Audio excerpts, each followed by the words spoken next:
बड़ा एक त्याग और किया है, और वो और मात्रा में होना चाहिए। ये कर्ण पिशाचनी, इसका त्याग, ये कर्ण पिशाचनी है। ये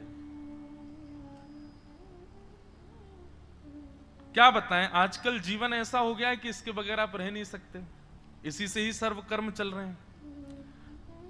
हमें तो कभी कभी लगता है हमारे आने वाली जो पीढ़ी होगी ना, हमारे बाद की पीढ़ी, उस समय तो महाराज जी ऐसा कुछ हो जाए जैसे शास्त्रों में आज्ञा की गई ना कि सतयुग, त्रेता, द्वापर, कलयुग, 4 युगों में प्राण कहां बसते हैं? तो सतयुग में प्राण बसते हैं अस्थि में, हड्डियों में।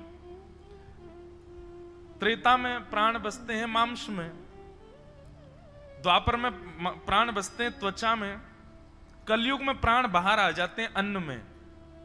और घनघोर कलिकाल आएगा, अभी 10-50 साल बाद प्राण आ जाएंगे इसमें। किसी व्यक्ति को यदि मारना हो, किसी को, कुछ नहीं भाई, उसका फोन उठा लाओ। और महाराज जी कभी कभी तो ऐसा भी लगता है कि जैसे जज वो सुनाते हैं ना, आजीवन कारावास। तो ऐसा भी समय आ सकता है 10-50-100 साल बाद कि अदालत में जज किसी को दोषी करार करेगा तो आजीवन इसका फोन बंद कर दो। वो हाथ जोड़कर, नहीं भगवान, आप चाहे मेरा अन्न छीन लीजिए, मेरा घर छीन लीजिए, फोन बंद मत करवाओ, मैं मर जाऊंगा, कैसे जीऊंगा। हम जिसके आदी होते चले जाते हैं वही तो राक्षस होता है। सतयुग में, अब देखो, सतयुग, त्रेता, द्वापर, चारों युगों की, तीनों युगों की चर्चा सुनो। सतयुग में राक्षस कौन था? हिरण्यकश्यप। और हिरण्यकश्यप का क्या उद्देश्य रहता था? केवल मुझे भजो, केवल मेरे आश्रित में रहो, मेरे अन्यत्र कहीं मत जाओ। मैं ही परब्रह्म हूं, मैं ही परमात्मा हूं, मैं ही तुम्हारा अन्नदाता हूं, मैं ही तुम्हारा पोषण करता हूं। मेरे अतिरिक्त तुम्हारा कोई उद्देश्य नहीं होना चाहिए। इसलिए हिरण्यकश्यप कौन? असुर, जो अपने को ही सर्वस्व बताता है। त्रेता में आ जाओ, वही काम रावण करता था। मैं ही परब्रह्म हूं, मैं ही ईश्वर हूं, देवताओं से कहता था मेरी स्तुति गाया करो। तीसरा युग आ गया कंस। तीसरे युग में, द्वापर में, वो भी यही करता था। यज्ञ हवन कहीं दिख जाता था, पानी गिरवा देता था, संतों को पकड़ के कारागृह में डाल देता था। किसी को मत भजो, मैं परमात्मा हूं, मैं परब्रह्म हूं। कौन ईश्वर, कौन हरि? और कलयुग में मुझे लगता, मैं भी आज प्रयोग करता हूं महाराज जी इसका, पर मुझे लगता है कलयुग में यह भी तो वही कर रहा है। आप अपने घर से ज्यादा, अपने परिवार से ज्यादा, अपने मित्रों से ज्यादा, अपने परिजनों से ज्यादा, अपने ठाकुर जी से ज्यादा किसको श्रेय दे रहे हो? इसको। अभी तो शुरुआत है, अभी तो आधुनिकता बढ़ी है। हम तो बहुत सही समय पर निपट लेंगे यहां से। हमारे आने वाले बच्चों का क्या होगा? आने वाली पीढ़ियों का क्या होगा? वो सब इसी के आदी रहने वाले हैं। और ये ऐसा कर देगा हम लोगों को कि आज महाराज जी एकादशी व्रत करना आसान है, अन्न छोड़ना आसान है। कोई व्यक्ति यदि करना चाहता है, तो मैं तो कथा में कहता हूं, अगली एकादशी तुम बढ़िया रोटी खाओ, फोन मत चलाना, तो मानू तुमने एकादशी करी। महाराज जी रोटी छोड़ देगा व्यक्ति, लेकिन फोन नहीं छोड़ सकता। और यहां आकर के एक चीज अनुभव करी, इच्छा ही नहीं होती प्रयोग करने की। हाँ, थोड़ा बहुत देखने को, घर पे बात करनी है, किसी को कुछ प्रति उत्तर देना है, या कई बार ये इशारे नहीं समझते तो इनको लिख के बोलता हूं, ये है, ये कह रहा हूं। लेकिन यहां आकर के उसका प्रयोग भी कम हुआ, तो और शांति मिल रही है चित्त को। ऐसा लग रहा है कि लगभग 200-300 वर्ष पुराने जीवन में चले गए हों हम। और यही शांति है, क्योंकि यहां त्याग है, अपने सुखों का त्याग, अपनी इच्छाओं का त्याग, अपने व्यसनों का त्याग। और ये त्याग ही प्रदान करता है शांति। त्यागात शांति अनंतरम। तो अद्भुत आनंद हो रहा है। दत्त भगवान के श्री चरणों में बैठे हैं। आज तो श्री दत्त भगवान ने इतना सुंदर श्रृंगार किया है। एक ही पगड़ी में तीनों रूप, तीनों मुखार बिंद हैं ठाकुर जी के। एक ही पाग पहनी है, उसी में ही क्या सुंदर महाराज जी ने श्रृंगार ठाकुर जी का किया है। और मैं तो जो अनुभव कर रहा हूं नित्य दर्शन में, हर दिन दत्त भगवान अलग दिख रहे हैं। 7 दिन से पहले दिन जैसे दिख रहे थे, आज बिल्कुल उससे विपरीत हैं। किसी दिन बाल रूप में दिखते हैं, किसी दिन थोड़े गंभीर रूप में दिखते हैं, किसी दिन चंचल रूप में दिखते हैं।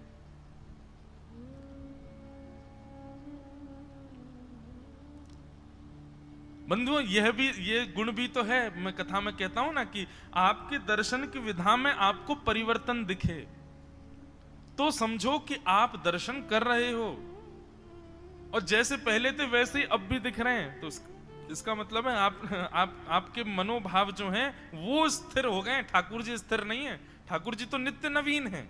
आपका हृदय जड़ हो चुका है, इसलिए वैसे ही दिख रहे हैं आपको ठाकुर जी जैसे पहले थे नहीं, प्रत्येक दिन बदल रहे हैं। हमारे गिरधर लाल जी महाराज जी, आपको आज शाम को मैं एक चित्र दिखाऊंगा। ठाकुर जी जब आए थे 5 वर्ष पहले सेवा में, तब का चित्र, और अब आप ठाकुर जी को देखो, ऐसे लगेंगे इनके गाल फूल गए, इनका पेट निकल आया बाहर, इनकी छाती नेक चौड़ी है गई है, नेक बड़े है गए।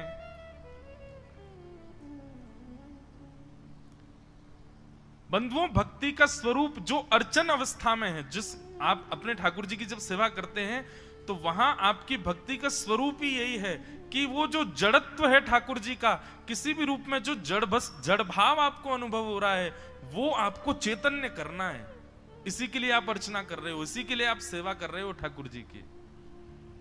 यदि वो जीवन पर्यंत आपके सामने जड़ ही बने रहे तो आपकी भक्ति में दोष था। ठाकुर जी तो चैतन्य होने के लिए बैठे। एक बाबा यमुना जी स्नान करने के लिए गए, 2 माताएं आ रही थीं, ब्रजवासिनी माता, भोली भाली माता। उन्होंने कहीं सत्संग में सुना था, बोले ये जो संत महात्मा होते हैं ना, इनके पास क्या क्या होता है? बोले इनके पास ज्ञान होता है, इनके पास ठाकुर जी होते हैं, इनके पास सारी समस्याओं का समाधान होता है। भोली भाली माता जी बेचारी, बाबा तो गए यमुना स्नान करने, झोला अपना छोड़ गए। माता जी ने सोची, बोले संत कथा में बता रहे थे, बोले संतों की झोली में ठाकुर जी होते हैं, ज्ञान होता है और हर समस्या का समाधान। वो समस्या हमारी कुछ है नहीं, ज्ञान हमको चाहिए नहीं, ठाकुर जी से तो मिल लिया मैं एक बार। और जैसे ही बाबा यमुना जी में गए, सो दोनों माता ने जाकर के उनकी झोली खोली, और जब तक बाबा आवे तब तक बोले जल्दी निकालो ठाकुर जी को। भीतर एक सुंदर सा डिब्बा था, उसमें छेद हो रखे थे वायु के लिए, और जैसे ही खोल के देखा तो नन्हे से ठाकुर जी हाथ में माखन लिए लड्डू गोपाल बैठे। अब वो दोनों बहनें इतनी सीधी बेचारी कहने लगी, अरे राम राम राम राम राम राम, देखो देखो या बाबा ने कहा कियो। बोले कहा भयो बहन? बोले डिब्बा बड़ो ना हो, छोटो डिब्बा हो, हमारे ठाकुर जी के हाथ पांव मोड़ के बैठा दिए यहाँ में। अब ठाकुर जी का स्वरूप तो ऐसा ही है, लड्डू गोपाल, लेकिन उनके चित्त में ये भाव आ रहा है कि बोले कि या बाबा ने डिब्बा छोटो या हमारे ठाकुर जी के हाथ पांव मोड़ के बैठा दिए। ठाकुर जी बेचारे श्रमित है गए होंगे, साथ में थोड़ा सा मक्खन था, मक्खन लेकर के ठाकुर जी के पामन पर मालिश करनी शुरू करी। अरे राम राम, ठाकुर जी के पाम मुड़ गए। अरे भैया, अरे ठाकुर जी सीधे कर लो पाम, अरे बड़ो निष्ठुर बाबा है, आपको टेढ़ो करके चलोगो, आपको मोड़ मार के चलोगो। पांव में मक्खन लगाने लगी, पकड़ करके महाराज खींचने लगी। इतने प्रेम, इतने भाव और इतनी सरलता थी उनकी भक्ति में कि लड्डू गोपाल जिनका आकार ही ऐसा है, वो उनके उस सामान्य से मक्खन की मालिश से ठाकुर जी सीधे हो गए, हाथ भी सीधे हो गए, पैर भी सीधे हो गए। और जैसे ही ठाकुर जी सीधे भाई, इतने में ही बाबा निकल के बाहर आए। बोले अरे क्या कर रही हो, मेरा झोला खोल करके क्या कर रही हो? तुरंत ठाकुर जी उसमें बिठाए भाग गई मानते। बोले बाबा तू बड़ा निष्ठुर है, तेने ठाकुर जी टेढ़े कर दिए, ठाकुर जी के हाथ पांव मोड़ दिए। अच्छा, आप लोगों को ब्रजभाषा समझ में आती है ना? कहीं मैं बोलता चला जाता हूं तो यूं तो नहीं है कहीं की, क्योंकि कईयों के चेहरे देख के फिर मुझे लगता है कि यार इनको पता नहीं समझ आई कि नहीं मैंने क्या बोला। वो इतनी गंभीर तो नहीं बोल रहा हूं, सामान्य सी बोल रहा हूं। बोले बाबा तू बड़ा निष्ठुर है, दूर जाके चिल्ला रही थी। बोले ठाकुर जी के हाथ पांव टेढ़े कर दिए तेने, हैं डिब्बा में बैठा दिए ठाकुर जी, उनके हाथ ही ऐसे हो गए, पांव घुटनान पे बैठा दिए। अरे बाबा तू बड़ा निष्ठुर है। ऐसा कहती जा रही थी दोनों। बाबा बोले पता नहीं कहां से आ गई ब्रजवासिनी पागल सी, आके मेरा झोला खोल रही हैं। झोला खोल करके उन्होंने देखा सब सामान व्यवस्थित है कि नहीं, तभी देखा कि डिब्बा जो था वो खुला हुआ था, बंद ही नहीं हो रहा था। बाबा ने ऊपर से डिब्बा बंद किया तो बंद नहीं हो, कुछ अड़े। जैसे बाबा ने डिब्बा का ढक्कन हटा के देखा तो उनके लड्डू गोपाल, जिनकी वो कम से कम 35 वर्षों से सेवा कर रहे थे, वो सीधे खड़े हुए, दोनों हाथ और दोनों पैर उनके सीधे हो गए, मक्खन लगा हुआ है हाथ पैरों में। देख करके साधु के नेत्र सजल हो गए। बोले मैंने इतने वर्षों तक सेवा की ठाकुर जी आपकी, लेकिन आपको जड़ ही माना, इसलिए आप ऐसे ही रहे जैसे आए थे। पर ये दो सखी जो आई थी, इनके चित्त में इतने सरल और इतना प्रेम भाव आपके प्रति था ठाकुर जी, कि आप जड़ होते हुए भी चैतन्य हो गए। तो वास्तविकता बंधुओं यही है कि ठाकुर जी के प्रति यदि जड़त्व का अनुभव हो रहा है तो निश्चित यही मानिए कि आपकी भक्ति में दोष है।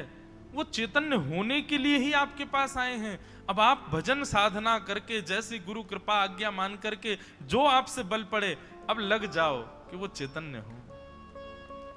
कभी अपने ठाकुर जी का हाथ जब स्पर्श करें, पैर जब स्पर्श करें, तो ऐसा भाव ही नहीं आवे कि ये निष्ठुर है। जैसे हमारी त्वचा का स्पर्श चैतन्यता का अनुभव कराता है, ऐसे ठाकुर जी की त्वचा का स्पर्श चैतन्यता का भाव करावे। तो जिस दिन से आए तब से अब तक श्री दत्त भगवान के बहुत सारे रूप देखे। गंभीर रस देख लिया, चैतन्य रस देख लिया, हास्य रस देख लिया, बाल रस देख लिया, ज्ञान रस देख लिया। हर दिन ठाकुर जी एक अलग से भाव में विराजमान होते हैं। यही अर्चक की अर्चना का प्रभाव है कि हर दिन ठाकुर, हमारे वृंदावन में महाराज जी श्री राधा रमन लाल जी जिस दिन बहुत प्रसन्न होते हैं, उस दिन उनकी दतुइयां दिखती हैं, उस दिन उनके दांत दिखाई देते हैं। और ऐसे और हैं, सुबह राजभोग में कहो तो कुछ भी नहीं दिखेगा, और शाम को औलाई का दर्शन होगा तो ठाकुर जी के 4 दांत दिखाई देते हैं, प्रसन्न हो जाते हैं ठाकुर जी। तो भैया ये सब भक्ति की पराकाष्ठाएं हैं। भक्ति इनसे अनुभव कर सकते हैं कि आपकी स्वीकार हो रही है कि नहीं। तो बड़े भाव से हम आप सब लोग आनंद कर रहे हैं। श्री दत्त भगवान के 24 गुरुओं पर चर्चा चल रही है। पृथ्वी वायु आकाशम आपो अग्निश्चंद्रमा रवि। कितने गुरु हो गए अभी तक? पृथ्वी, वायु, आकाश, आपो, अग्नि, 5 गुरुओं के विषय में हम सुन चुके हैं। अब दत्त भगवान के जो अगले गुरु हैं उनका नाम क्या है? चंद्रमा। इसी दत्त भगवान के अगले गुरु हैं। कल के कुछ उत्तर मिले हैं, उनमें कुछ लोगों के भाव कुछ बड़े बढ़िया लगे हैं, उनको मैं बता दूं थोड़ा थोड़ा। अग्नि गुरु थे पिछले गुरु। तो अग्नि अद्वितीय और बलिदान का प्रतीक है। यह ग्रीष्म प्रदान करने, भोजन पकाने, अहंकार, ये सब भाव तो है ही है अग्नि के। पर इन्होंने कुछ ठीक तो लिखा था, जो मैंने इस पर सितारा बनाया है, स्टार। मृतदेह के अंतिम संस्कार की रिवाज को सुगम बनाने के लिए अपने आप को जलाना है। इसकी दीर्घ काल लौ आत्म सेवा एवं भाव की प्रतिष्ठित करती है, जो दिखती है कि कुछ भी अपने को पूरी तरह से समर्पित करके दूसरों को लाभ प्रदान कर सकता है।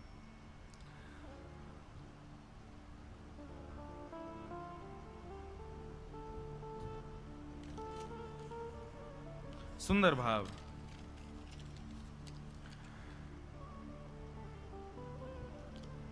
दूसरा किसी का आया है, आग की लपटें हमेशा ऊपर की तरफ ही जाती हैं। ये गुण अच्छा है कि अग्नि सदैव ऊर्ध्व रेखा ही होती है अग्नि की, वो ऊपर को ही जाती है। अग्नि के इस गुण से मैंने ये सीखा कि हमें हमेशा खुद को ग्रोथ की तरफ लेकिन जाना चाहिए। मेरा मतलब है भगवान की प्राप्ति में। अच्छा, भगवत प्राप्ति में हम उज्जवल हों, अग्नि की तरह ऊपर की तरफ हमारा भाव जावे, ये अग्नि से हमने सीखा। अच्छा भाव है। फिर इन्होंने एक और है, उन्होंने क्या बताया, अग्नि दत्त गुरु के 5वें गुरु हैं, इनका क्या है?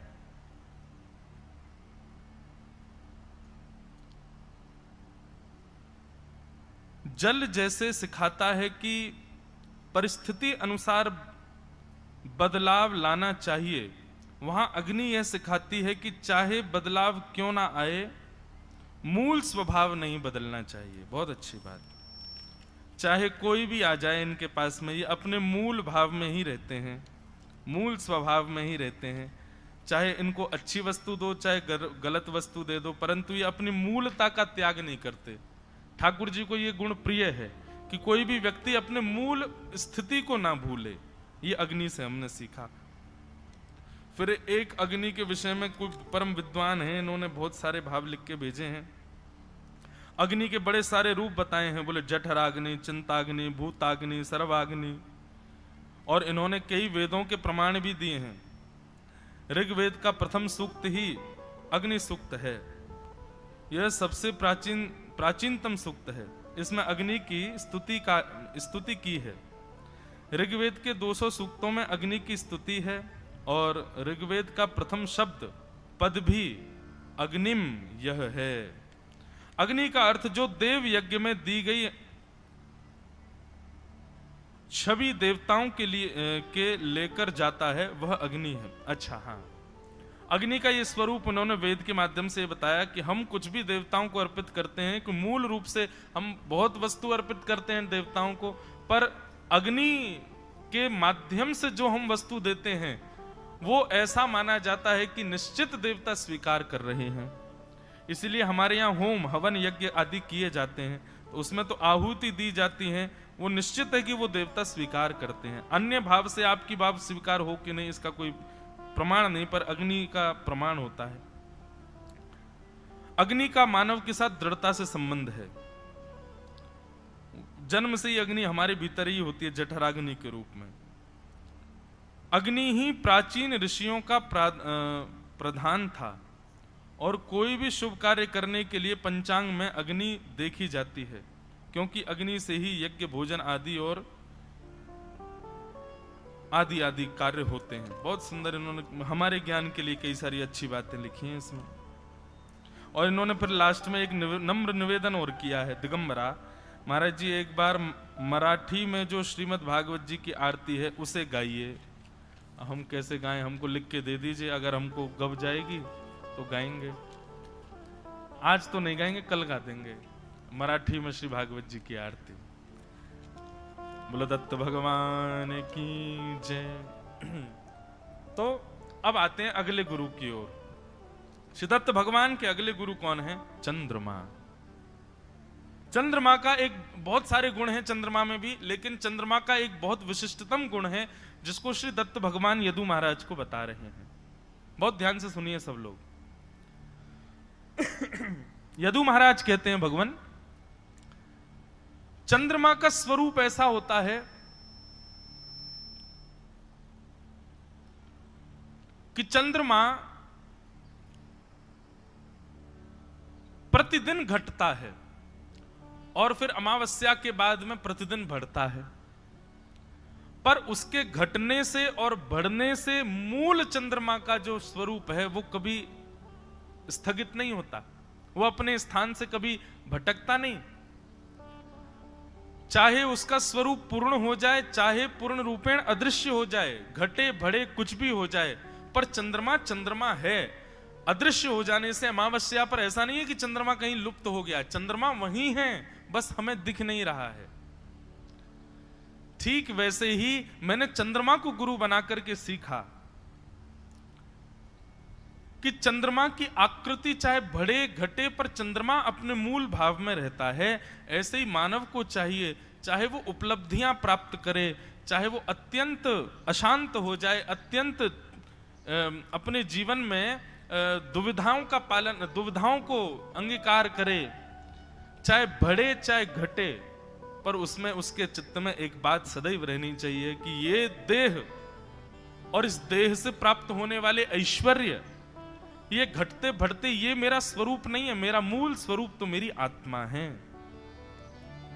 इस देह की उपलब्धियां और इस देह की अत्यंत दीन अवस्थाएं, इससे मेरे चित्त पर कोई असर नहीं पड़ना चाहिए।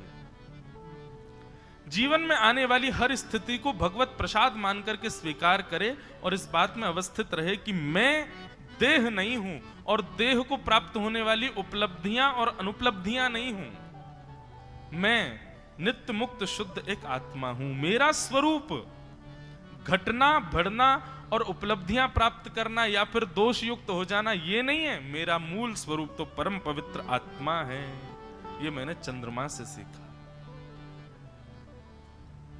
समझ में आई बात? चंद्रमा घटे बढ़े पर अपने चंद्र स्वरूप में रहता है। वो अमावस्या के दिन भी होता है पर दिखता नहीं है। घटने से उसका अस्तित्व खत्म नहीं होता, बढ़ने से उसमें कभी अहंकार नहीं आता। सुख में फूलो मती, दुख में भूलो मती, प्राण जाए मगर नाम भूलो मती, मुरली वाले कुमन से रिझाते चलो, कृष्ण गोविंद गोपाल गाते चलो। सुख में फूलो मती, सुख में ज्यादा अहम में मत चले जाओ और दुख में भूलो मती। और दुख में पूर्ण रूपेण ठाकुर जी के प्रति अविश्वास। कई लोगों को मैंने देखा वो दुख की स्थिति में ठाकुर जी पर अविश्वास कर लेते हैं। बोले इतना बुरा कर रहे हैं मेरे साथ। एक बार मैं गंगा स्नान कर रहा था हरिद्वार में, तो क्या है, कब क्या करना है आपके साथ, कभी कभी उसके अनुसार वो आपकी घड़ी घुमाते हैं। केवल ये भाव रखना कि अच्छा ही अच्छा करे मेरे साथ, ऐसा नहीं है। मैं दत्त धाम आया, आकर के मैंने अनुष्ठान किया। अब यहां 1 महीना अनुष्ठान करने के बाद 1 महीने बाद मेरे संग कुछ गलत नहीं होगा, ऐसी विचारधारा मेरे को नहीं रखनी चाहिए। ये विचारधारा गलत है। अरे भाई 3-3 बार गंगा स्नान कर रहा हूं, 3-3 घंटा बैठ के जाप कर रहा हूं, मौन रह रहा हूं, इतना पवित्रता में अपरस में रह रहा हूं, किसी का स्पर्श नहीं कर रहा हूं। इसका तो प्रभाव होना चाहिए कि 1 महीना बाद सब बढ़िया ही बढ़िया हो मेरे साथ। नहीं, ऐसा नहीं होता। और एक बात और बताऊं आपको, गोपनीय रहस्य, सब लोग इधर देखो तब बताऊं, बहुत ध्यान से सुनो। जब आप इस प्रकार ठाकुर जी के होना प्रारंभ कर देते हैं ना, पूर्ण रूपेण, जप से, नियम से, साधना से, आदि आदि भावों से, जब पूर्ण रूपेण आप बिल्कुल भगवत भाव में लीन हो जाते हैं, तो ठाकुर जी पता क्या विचार करते हैं? भगवान विचार करते हैं, बोले भाई देखो, इसके प्रारब्धों के अनुसार और इसके पूर्व जन्म के कर्मों के अनुसार इसको इस जीवन में जो दुख भोगना है ना, वो कैसे भोगना है, ठाकुर जी कैसे डिजाइन करते हैं हमारे दुखों को। पहले के 5 साल बढ़िया जाएंगे, तो उसके बाद 1.5 साल में थोड़ा सा दुख भोगेंगे, फिर उसके बाद 1.5 साल बाद फिर सब ठीक हो जाएगा, 6-7 साल सब बढ़िया चलेगा, फिर उसके बाद 3-4 साल का समय खराब आ जाएगा, फिर उसके बाद 5-6 साल के लिए फिर ठीक आ जाएगा, फिर 2-3 साल के लिए खराब आ जाएगा। इस प्रकार हमारा जीवन है 70 वर्ष का, 80 वर्ष का, 90 वर्ष का, 50 वर्ष, जितना भी हो, उसको ठाकुर जी पूरा डिजाइन कर देते हैं ऐसे ऐसे, तब तब दुख भोगेगा। और जो बच जाएंगे उनके लिए ये पुनर्जन्म लेगा, फिर से जन्म लेके फिर भोगेगा। इस प्रकार हमारे प्रारब्ध डिजाइन होते हैं। पर जैसे ही हम जप करना प्रारंभ करते हैं, साधना करते हैं, गुरु आज्ञा पालन करना प्रारंभ कर देते हैं, कथा आदि सुनना प्रारंभ कर देते हैं, तो इससे आपके प्रारब्ध खत्म नहीं होते, बल्कि क्या होता है, पूरे जन्म में और आगामी अगले जन्म में जो आप भोगने वाले हो, सबको ठाकुर जी एक साथ भेज देंगे आपके पास। बोले अब सबको एक साथ भोगो। मतलब 12 वर्षों की जो पढ़ाई है, 1st से लेके 12th तक,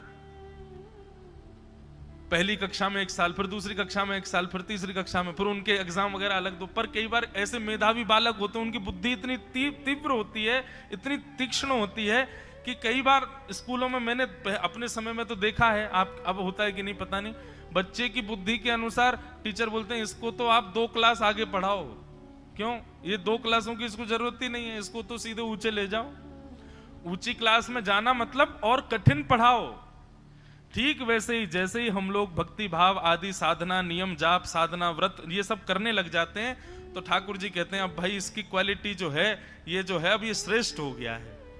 तो क्या करें? बोले इसके जितने प्रारब्ध कर्म हैं जो इसको 70 साल में भोगने हैं या 2-3 जन्मों में भोगने हैं, वो सब इसके आगामी 6-7 साल में भुगवा दो, इससे सब भुगवा करके नष्ट करवा दो।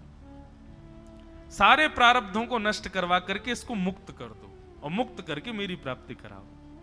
प्रारब्ध नष्ट ही मुक्ति कहलाता है। माफ कीजिएगा, जब तक आपके प्रारब्ध संचित हैं आप मुक्त नहीं हो सकते। आपको पुनरपि जननम पुनरपि मरणम इसे लगा ही रहना पड़ेगा इसमें।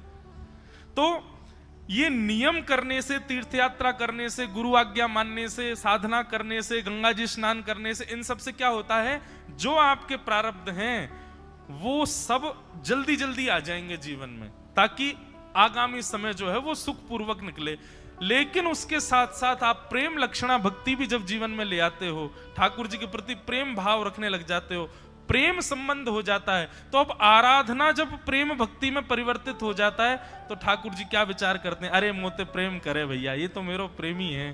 तो फिर क्या करते हैं, प्रारब्ध जो आपको भोगने हैं उनको थोड़ा थोड़ा ठाकुर जी कम कर देते हैं। कुछ कुछ विशाल पर्वत जो आपके ऊपर गिरने वाले थे वो छोटे कंकड़ के रूप में परिवर्तित हो जाते हैं। ये प्रेम लक्षणा भक्ति से होना प्रारंभ हो जाता है। समझ में आई बात? वाह, ताली बजी आज तो, समझ आ गई है मतलब। हम ना यहाँ पे ज्यादा आप भाव रखना, यहाँ पे कथा हम श्री दत्त भगवान, श्री यदु महाराज, त्र्यंबकेश्वर भगवान, हमने पहले दिन कहा था ना कि यहाँ तो पूरे परिवार सहित त्र्यंबकेश्वर पधारे हैं। और त्र्यंबकेश्वर परिवार सहित आ जाए मतलब महाकाल आ जाए, काशी विश्वनाथ आ जाए, तो समझो कि केवल गणपति, कार्तिकेय, पार्वती और शंकर जी आएंगे। लेकिन त्र्यंबकेश्वर यदि परिवार सहित आ रहे हैं तो समझो 3 है वहां पे, ब्रह्मा विष्णु महेश, तीनों अपने परिवार सहित आ रहे हैं। तो ये तो पूरी जो खाली रिक्त स्थान है ना पीछे, इसमें सब में पूरा उनका परिवार ही बैठा है। हम उसी भाव से कथा सुना रहे हैं। तो बंधुओं, प्रेम लक्षणा भक्ति, हम पता नहीं क्यों ये विषय लेके आए थे। चंद्रमा श्री दत्त भगवान के अगले गुरु हैं। चंद्रमा से मैंने क्या सीखा, सदैव अपने आत्म बोध में रहो। कभी बहुत पॉपुलैरिटी मिल जाए, खैर हम मंच के व्यक्ति हैं इसलिए इस शब्द को यूज कर रहे हैं, पर सबके जीवन में नहीं होती। या जीवन में आप जो चाहते हो वो आपको बहुत मिल जाए, उसमें एकांत में बैठ करके सम हो जाना। मैं इसके योग्य नहीं था, मैं इसके लायक ही नहीं था, पर ठाकुर जी ने कृपा करके मुझको दिया है। ये मेरा स्वरूप नहीं है, सब मुझे प्रणाम कर रहे हैं, सब मुझे वंदन कर रहे हैं। मेरा स्वरूप क्या है? नित्य मुक्त शुद्ध आत्मा है। कभी भी श्रेष्ठताओं में फूले ना, और कभी भी जीवन में आने वाली दुविधाओं में विचलित ना हो,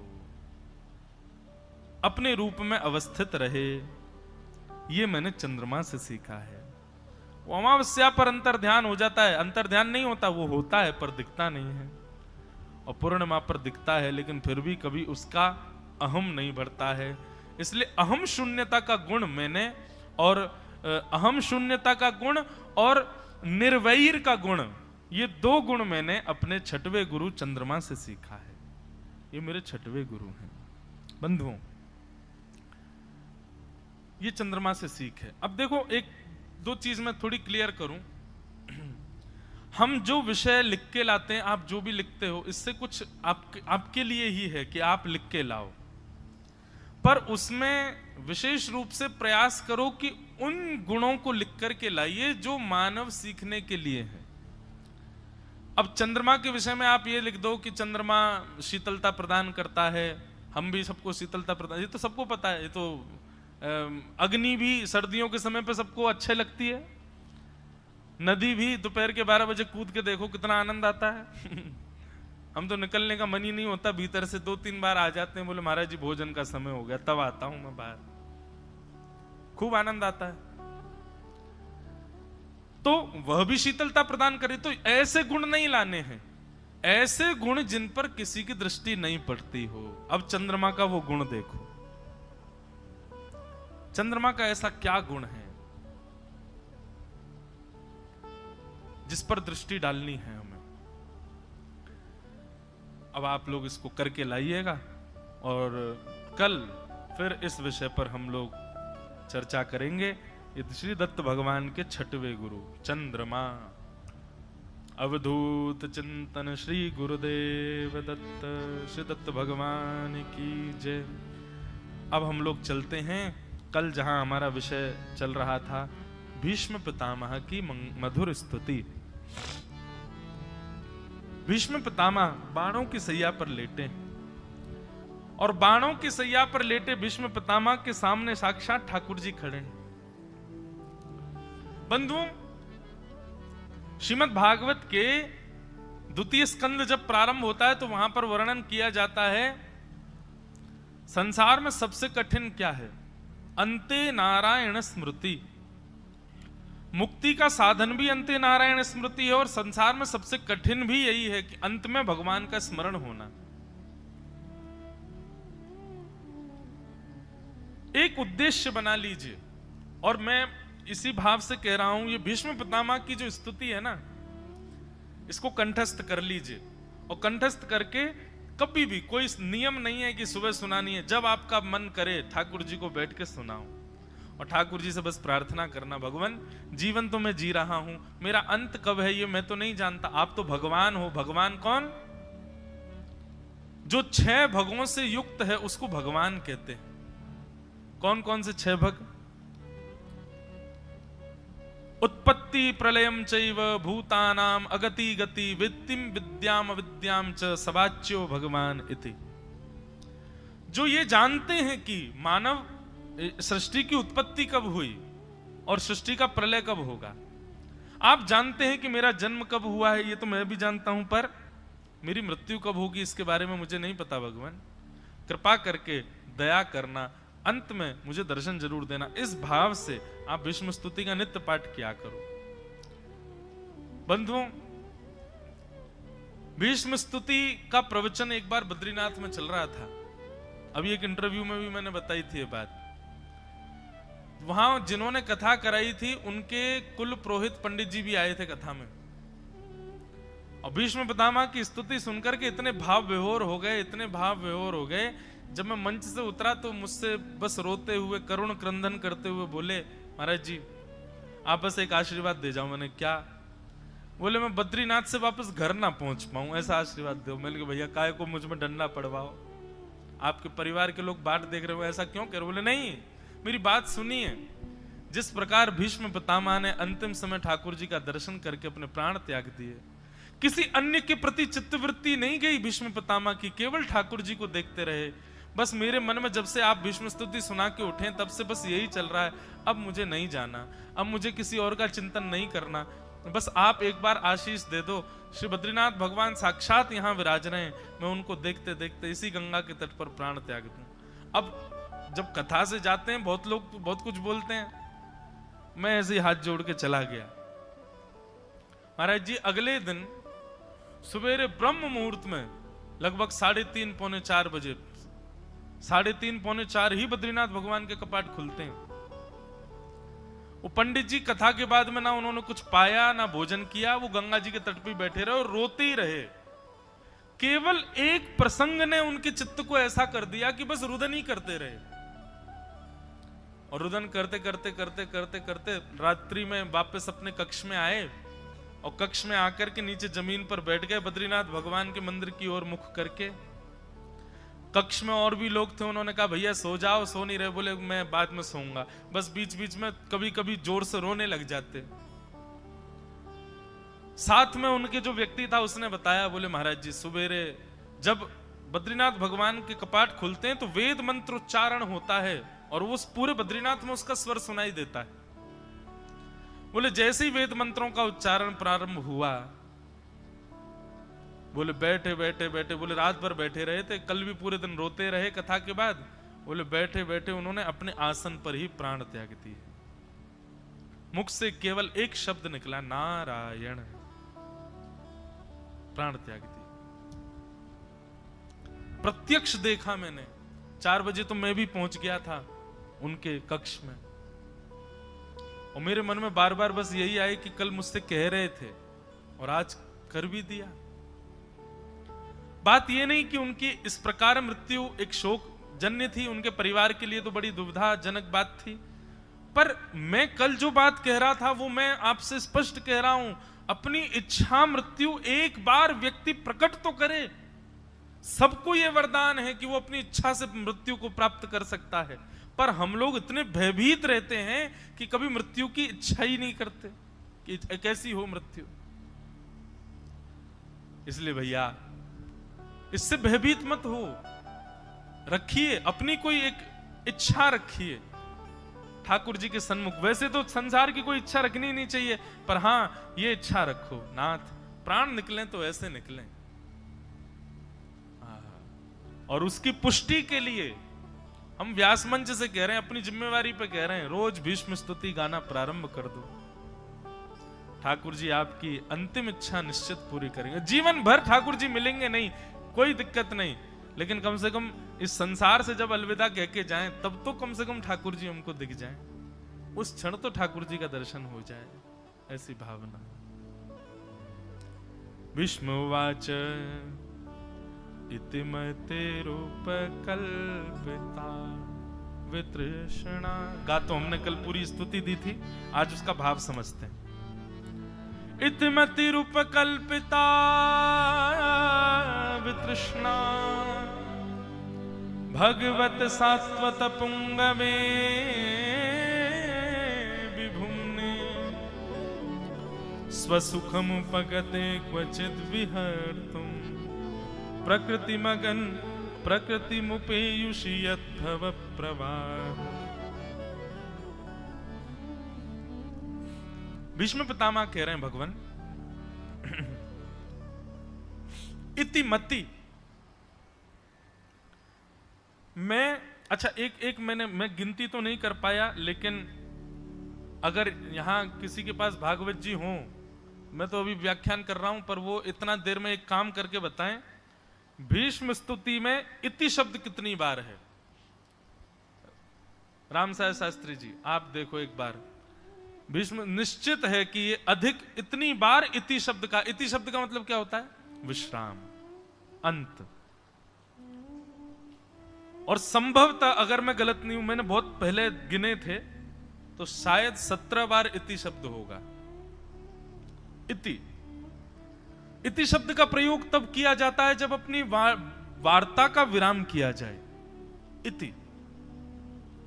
भीष्म पितामह ने अपनी चर्चा ही प्रारंभ की है। इति मतलब जैसे हिंदी में लिखते हैं तो पूर्ण विराम लगाने पर, अंग्रेजी में लिखते हैं तो फुल स्टॉप लगाने पर वाक्य पूर्ण।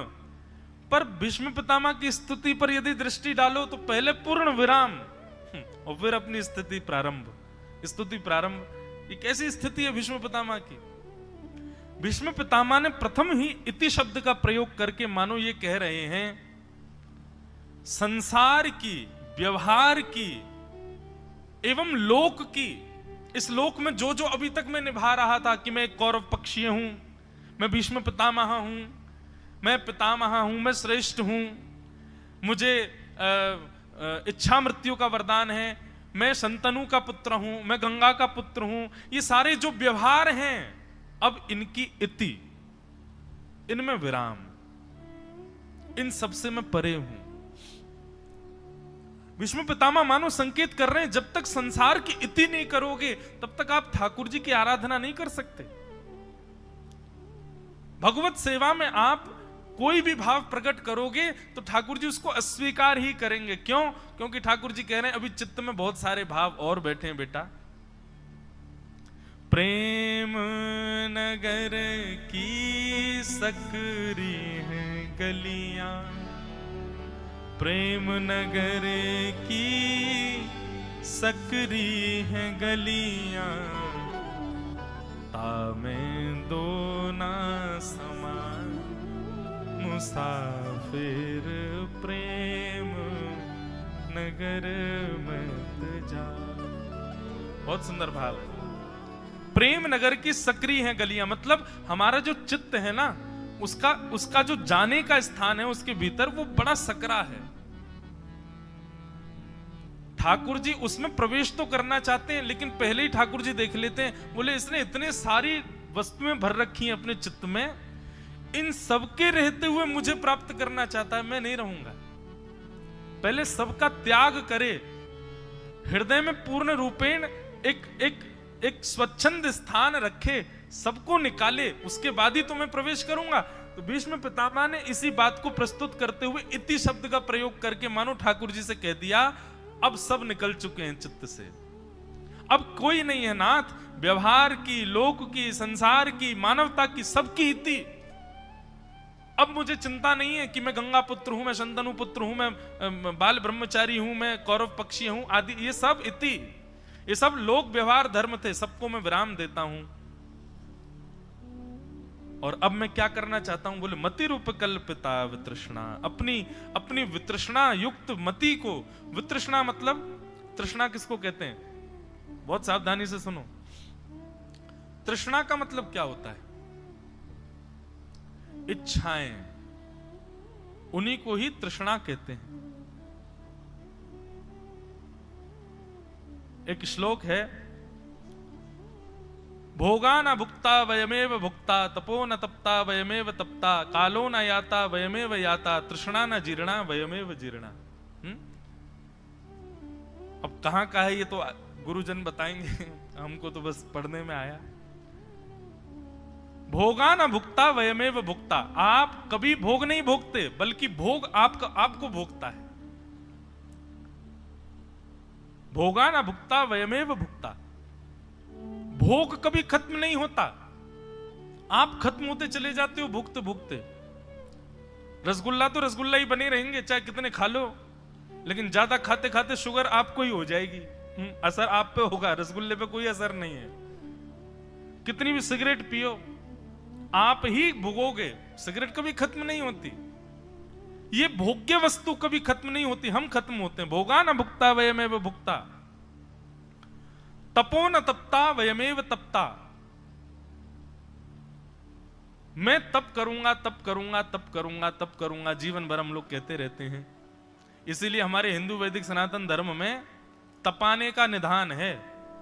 बोले क्यों, बोले इसने बड़े वादे किए थे कि मैं तप करूंगा, मैं भजन करूंगा, अब त्याग कर दूंगा, अब संसार को विचलित, अब संसार से परे हो जाऊंगा, अब ठाकुर जी को आराधना करूंगा, पर जीवन भर इसने कुछ किया नहीं, वादे बहुत किए, अब क्या करो, बोले इसको असली में ही तपा दो। तपो न तप्ता वयमेव तप्ता, कालो न याता वयमेव याता, काल कभी खत्म नहीं होता, हर सेकंड हम खत्म होते हैं। और ऐसे ही तृष्णा न जीर्णा वयमेव जीर्णा, इच्छाएं कभी नहीं खत्म होती, इच्छाएं कभी बुढ़ी नहीं होती। बल्कि एक बात बताऊं, बहुत ध्यान से सुनना, जब हमारी उम्र 15, 16, 17 साल की होती है ना, तब इच्छा का जन्म होता है। इच्छा हमसे 16 साल पीछे चलती है, जन्म लेती इच्छा का जन्म नहीं होता। आप देखो छोटे बालकों की ज्यादा इच्छा थोड़ी होती है, बड़ी सामान्य, जितने छोटे बालक उतनी सस्ती खुशी। महाराज जी, जितने छोटे बालक उतनी सस्ती खुशी। छोटा बालक रो रहा हो, खाली पन्नी की आवाज कर दो, उसी से ठीक हो जाएगा। और वही 22 साल का होके रोने लग जाए, फिर पन्नी की आवाज करो, शांत होगा? नहीं होगा। छोटा बालक रो रहा हो, कितनी भी जोर से गिर जाए, बेचारे का सिर फूट जाए, रोने लग जाए, उसको बस कुछ नहीं, सामान्य सा 5 रुपए का एक खिलौना दे दो, शांत हो जाएगा। और 25 साल के किसी व्यक्ति का दिल टूट जाए, उसको पेंपनी वाला वो खिलौना दो, पों पों करने वाले, शांत हो जाए, यार रोता क्यों है तू? उसको अपमान लगेगा, तुम मुझको ऐसे ऐसे कैसे कर सकते हो? अरे कोई महंगी वस्तु, कोई बड़ी वस्तु लाओ, उससे मैं ठीक होऊंगा। हम जैसे जैसे बड़े होते चले जाते हैं, हमारी खुशियां भी महंगी होती चली जाती हैं। ये खुशियां महंगी नहीं होती, ये हमारी तृष्णा है। तृष्णा न जीर्णा वयमेव जीर्णा, इस बात को याद रखना। हम जब 16 वर्ष के होते हैं तब हमारी तृष्णा यानी कि इच्छा का जन्म होता है, और जब हम युवा होते हैं तब वो बालिका होती है, छोटी छोटी होती है। तो इच्छाएं बड़ी चंचल होती हैं, पूर्ण करने की बहुत इच्छा होती है। लेकिन बंधुओं, जब हम वृद्ध हो जाते हैं, जब हमारी इंद्रियां शिथिल हो जाती हैं, लाठी से पड़ेगा पाला, आंख में पड़ेगा जाला, नाक से बहेगा नाला, जरा जिंदगानी का जब ऐसे हो जाएंगे, तब हमारी इच्छाएं जवान होती हैं।